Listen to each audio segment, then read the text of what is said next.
Hello everyone, welcome to my channel random blog Riyaz. তো আজকে একটু সকাল সকালে বের হলাম। আজকে একটু দূরে যেতে হবে, যেহেতু দূরে যেতে হবে সেহেতু বাইকের ফুয়েল মেবি কম আছে, তো কোনো রিস্ক নেওয়া যাবে না। সেজন্য বাইকের ফুয়েল ফিল আপ করার জন্য একটু ফুয়েল পাম্পে যেতে হবে। তো আমি যাওয়ার আগে চিন্তা করলাম সকালবেলা গিয়ে আগে ফুয়েলটা ফিল আপ করে নিই। তো আমি এখন বর্তমানে আমাদের বাসাতে বেরোতে একটা টানেল আছে, এই টানেল দিয়ে প্রবেশ করলাম। টানেল দিয়ে প্রবেশ করে আবার বের হয়ে যাব। এটা ছোট একটা টানেলের মতোই, আমি এটাকে নাম দিচ্ছি ও হো, গেটটা কি লক করা? ও না, গেটটা একটু চাপানো। আমি তো ভাবছি আর লক করা, লক থাকলে একটু ঝামেলা বলতে কি আবার ফের বাসায় যেতে হতো, চাবি আনতে হতো। আর এই গাছটা কি ফালায় রাখছিল বা যেভাবে করছিল কেউ তো দেখছে নেই বা দেখছি, উঠানো তো দরকার ছিল। এটা তো আসলে দায়িত্বের মাঝে পড়ে। আচ্ছা, আমরা মানুষরা এমন কেন যে কারো কোনো কিছু পড়ে থাকলে উঠাতে চাই না? আসলে এটা ঠিক না। এটা মানবতার মধ্যে পড়ে, তো উচিত এগুলা আসলে সঠিকভাবে দেখা, নিজের না হলো। আর যেহেতু গেটটা চাপানো ছিল, গেটটা আমি আবার চাপিয়ে দিয়ে আসি, কারণ এটা এই টানেলের ভিতরে গলির ভিতরে যে অনেকে অনেক কিছু রাখে, তো এটা উচিত চাপায় রাখা। কারণ কোনো সকাল সকাল একটু নিরিবিলি পরিবেশ তো।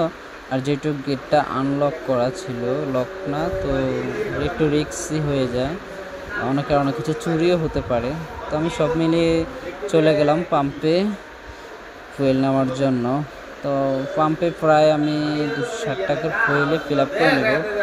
অ্যাকচুয়ালি আমরা অনেক সময় ভাবি যে আমাদের বাইকের জন্য কোন ফুয়েলটা বেস্ট হবে। তো আমি মনে করি আমাদের বাংলাদেশের জন্য বাইকের জন্য পেট্রোলটাই বেস্ট।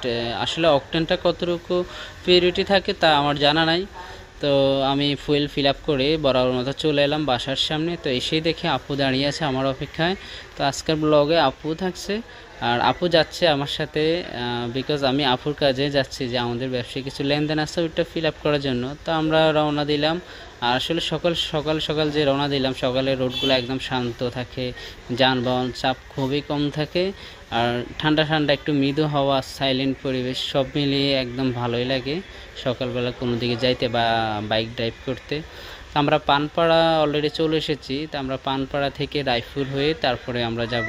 তো এই রোডটা আগে একটু বেশি ছিল, বন্যা হওয়ার কারণে একটু অফ রোড হয়ে গেছিলো। তারপরে আমরা মোটামুটি একটু ড্রাইভ করে চলে আসলাম রায়পুরে। তো রায়পুরে মোটামুটি আমরা যখন রায়পুরে চলে আসি, রায়পুরে একটু বাজার ফের হতে না হতে আমাদেরকে বৃষ্টি অ্যাটাক করে। যদিও এর আগে বৃষ্টি হয়ে গেছিলো, বাট আমরা মোটামুটি টুকটাক আমরা ছিটেফাটা পড়ছে আমাদের গায়ে, বাট আমরা তেমন ভিজি নাই। তো অনেকদিন পরে আসলে এই ধরনের ব্রিজ দিয়ে চলা, বর্ষাকালে ইভেন বৃষ্টির সময় এই ধরনের ব্রিজটা একদম রিস্কি হয়ে থাকে। অন্তত বাইকের জন্য এই ব্রিজটা একদমই রিস্কি থাকে, একদম ভেজা স্টিলের যে ব্রিজটা। তো এই ব্রিজ দিয়ে বাইকটা একদম কেয়ারফুলিভাবে ড্রাইভ করা লাগে। তো আমিও সেটা করলাম। তো অলরেডি আমরা কাছাকাছি চলে আসছি। তো আমরা এই দিক দিয়ে এসে আমরা রোডটা একটু হারিয়ে ফেলি, তবুও আপু ডিরেকশন দিয়েছে যে এইভাবে যাওয়ার জন্য। যদি আসলে আমি কয়েকবার এসেছি, তবুও আমি যে রোডের যে ডিরেকশনটা ঘাটে যাওয়ার, ওই বাজারে যাওয়ার, ওইটা আমি প্রায় ভুলে যাই। যেহেতু আপু ছিল সেজন্য আমার জন্য একটু ইজি হয়ে গেছিলো, কারণ আপু এইদিকে রোডটা অনেক চিনে। তো আমরা খুবই কাছাকাছি চলে আসছি। আসলে ঘাটের দিকে যাওয়া রোডগুলো একটু অফ রোডে থাকে, তবুও বৃষ্টি হওয়ার কারণে এটা আরও বেশি অফ রোড হয়ে গেছিলো। তো তারপরেও আমরা আবারও রোডের ডিরেকশন হারিয়ে ফেলি। দেন আমরা স্থানীয় তাদের জিজ্ঞেস করে যে ঘাটের রোডটা কোন দিকে। তো আমরা ওনাদের ডিরেকশন অনুযায়ী আমরা ঘাটের দিকে যেতে থাকি। তো আমার আফুও বলছিল এই রোড দিয়ে, তবুও আমরা জিজ্ঞেস করে নিলাম। তো অলরেডি আমরা চলে এসেছি ঘাটে। তো আসলে ঘাটের পরিবেশটা এরকমই থাকে, আর যেহেতু এখন মাছের চাপ কম, এই জন্য ঘাটের লোকজনও কম। তা আমাদের যার সঙ্গে মিট করার কথা, ওনার সাথে আমাদের দেখা হয়ে গেছে। তো আমরা আমাদের কাজগুলো সেরে নিব, যে আমাদের যে লেনদেন ছিল ওটাও সেরে নিব। তার এর মাঝে আমি একটু পাড়ে গেলাম, যে নদীর কাছাকাছি গেলাম। আসলে এটা হচ্ছে নদীর যে পাশে যে একটা শাখা থাকে ওইটা, এখান থেকে প্রায় 1 কিলো পরে হচ্ছে মেইন নদীর পয়েন্ট। তো আমার আপু নদী দেখবে বলে একটু বলছে যে নদী দেখবে, তাই আমি নিয়ে গেলাম কাছাকাছি। তো আসলে মেইন নদী থেকে এদিকে এনে ঘাটে এনে তারা মাছ বিক্রি করে, আর এই ঘাট থেকে বিভিন্ন বাজারে উপজেলায় মাছ চলে যায়। তো আমরা লেনদেন অলরেডি কমপ্লিট করে নিলাম, কমপ্লিট করে আমরা আবারও আমাদের রামগঞ্জের উদ্দেশ্যে রওনা দিয়ে দিলাম। তো যদিও এদিক দিয়ে রোড একটু তো অফ রোডে, সেজন্য একটু কেয়ারফুল। আমরা যখন রওনা দিলাম তখন মনে হচ্ছে যে আবারও মেবি বৃষ্টি আমাদেরকে অ্যাটাক করবে, মানে ওয়েদারটা যেভাবে একদম শান্ত ডিপলি হয়ে আসতেছিল, মানে একটু মেঘাচ্ছন্ন, মনে হয় যে বৃষ্টি নামবে মুষলধারা। যে আপনারা অলরেডি দেখতেই পারতেছেন যে আসলে ভিউটা কেমন। তো পরে দেখলাম যে আর বৃষ্টি হয়নি, টুকটাক যেটা পড়ছিল ওটা তেমন ব্যাপার না। তো আমরা নিরিবিলি পরিবেশে আবারও রওনা দিলাম। তো আমরা এখানে এসে আবার একটু ব্রেক নিলাম, মানে ডিসিশন নিলাম যে আমরা লক্ষ্মীপুর যাব নাকি রামগঞ্জ যাব। কারণ লক্ষ্মীপুর যাওয়ার রিজন হচ্ছে যে আপু বলছে যে লক্ষ্মীপুরে একটু কাজ আছে, মির্জাপুর বাসায় যাবে, তারপরে যে আমাদের বুসামণিকে একটু দেখবে, তারপরে আরও টুকটাক কাজ আছে। তো আমরা আমাদের হাতে যেহেতু আরও ঘন্টাখানিক টাইম আছে, তো আমরা চিন্তা করলাম কি আমরা আমাদের এই কাজগুলো সেরে নিন, যেহেতু বের হয়েছি। তো আসলে সকাল সকাল বের হলে যে কাজের মানে অনেকটাই উপকার হয়, এটা সত্য কথা। যে আমরা দালাল বাজার, এটাই হচ্ছে দালাল বাজার, যেখানে মানে আড্ডা জমানো হয় বিকেলবেলা দিঘির পাড়ে। তো আমরা দেখতে দেখতে চলে এলাম লক্ষ্মীপুরে মোহাম্মদিয়ার সামনে। মোহাম্মদিয়ার সামনে আসার রিজন হচ্ছে যে আপু বললো যে আমরা যে বাসায় যাব সকাল সকাল, তো আমরা ওদের জন্য আমাদের জন্য সবার জন্য নাস্তা নিয়ে নিই এখান থেকে। দেন নাস্তা নিয়ে আমরা সবাই মানে সবাই একসাথে ব্রেকফাস্ট করে আবার রওনা দেব। তা সে কি আর, আমরা নাস্তা নিয়ে আবারও রওনা দিলাম বাসার দিকে। তো অলরেডি আমরা বাসার দিকে চলে আসছি। তো বাসা যেতে 4 তলা, আমাদেরকে একটু সিঁড়ি বেয়ে উঠতেই হলো। তো অলরেডি আমরা রুমে চলে এসেছি। এই যে আমাদের বুসামণি, সে আমাদেরকে হঠাৎ দেখেই কান্না করে ফেললো। তো আমরা নাস্তা খেয়ে একদম কমপ্লিট করে আবারও রওনা দিলাম। তো আমাদের মোটামুটি এখানের সব কিছুই শেষ। এই যে আপু দাঁড়িয়ে আছে, আপু যাওয়ার জন্য রেডি, আমি তো যাওয়ার জন্য মানে আরও রেডি। দেন আপুর নিয়ে আবারও রওনা হলাম। আসলে সকাল সকাল তখন প্রায় 8:30 মানে টাইম হয়ে আসছিল। স্টুডেন্টরাও আস্তে আস্তে বের হচ্ছে, তাদের স্কুল, তাদের প্রাইভেট সব মিলিয়ে।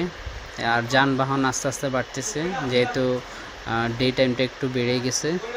তা আমরা লক্ষ্মীপুর থেকে রামগঞ্জ গেলে আমরা বাগবাড়ি হয়ে এই রোডটাই ইউজ করি বেশি। তো আমরা এখানে আপু বললো একটু দাঁড়ানোর জন্য, কারণ এখানে আপুদের একটা মানে ল্যান্ড আছে, যেটা উনি ভাড়া দিয়ে রাখছিল। তো আমাদের ওখানে একটু কাজ আছে, কাজ বলতে ওইখানে কিছু সবজি আছে, আমরা ওগুলো নিব রান্না করার জন্য। তো আমরা হাঁটতে হাঁটতে চলে গেলাম ওই ল্যান্ডের কাছে। এখানে ছোট্ট একটা ঘর আছে, ওইটা ভাড়া দিয়ে রাখছে। তো কোনো এক সময় আপু তার স্বপ্নের বাড়ি নাকি এখানেই করবে। এই যে একদম রাস্তার পাশে, মেইন রোড হয়ে লক্ষ্মীপুর সামনে। তো এখানে অনেক সবজি আছে, যে এই যে আপু সবজিগুলো নিচ্ছে। এটার নাম আপনারাই বলেন কি হতে পারে, আপনারাই বলেন এই সবজিটার নাম কি। তো একদম তাজা তাজা গাছের সবজি। এখানে আরও আছে ডাঁটা শাক, ধনিয়া পাতা, অনেক ফলের গাছও আছে। তো আমরা সব কমপ্লিট করে আমরা আমাদের এগুলো নিয়ে আমরা আবারও ফের রওনা হলাম। কিন্তু আপু ওই জায়গার দিকে তাকিয়ে আছে, যে আর ভাবতেছে যে তার স্বপ্নের বাড়িটা কবে এখানে করবে। তো আমরা ফের আবার রামগঞ্জের দিকে রওনা হলাম। তো সকাল সকাল বের হয়ে আমরা আমাদের মানে কাজগুলো কমপ্লিট করে নিয়েছি। ইভেন মানে একটা রাইডও হলো, একটা জার্নি হলো। যদিও সকাল সকাল জার্নিটা আমাদের মানে কোনো একটা প্যারা দেয় নাই। তো আমরা দেখতে দেখতে আমাদের নিজ শহর হোমটাউন রামগঞ্জে চলে এসেছি। তো রামগঞ্জে এসে দেখি সকাল সবাই সবার মতো করে বের হয়ে যাচ্ছে, মানে যেহেতু অফিস টাইম হয়ে গেছে, স্কুল টাইম হয়ে গেছে। তো আমরা আমাদের বাসার দিকে যাচ্ছি। আমাদের সেই বাসার দিকে যাওয়ার আগে যে টানেলটা আছে, ওই টানেলের ভিতর দিয়ে আমরা সরাসরি চলে এলাম আমাদের মানে হোমটাউনে, বাসার নিচে। তো আসলে আজকের জার্নিটা খুবই ভালো হয়েছে, যদিও আজকে অ্যাবভ 70 কিলোর মতো আমাদের মানে আপ ডাউনে রাইড হয়েছে। তো আসলে অনেক ভালোই লাগলো। সকাল সকাল তো এই জন্য প্যারা খুবই কম ছিল। তো সব মিলিয়ে আজকের ব্লগ এই পর্যন্তই। আপনারা সবাই ভালো থাকবেন, নেক্সট ব্লগের জন্য ওয়েট করবেন। আল্লাহ হাফেজ।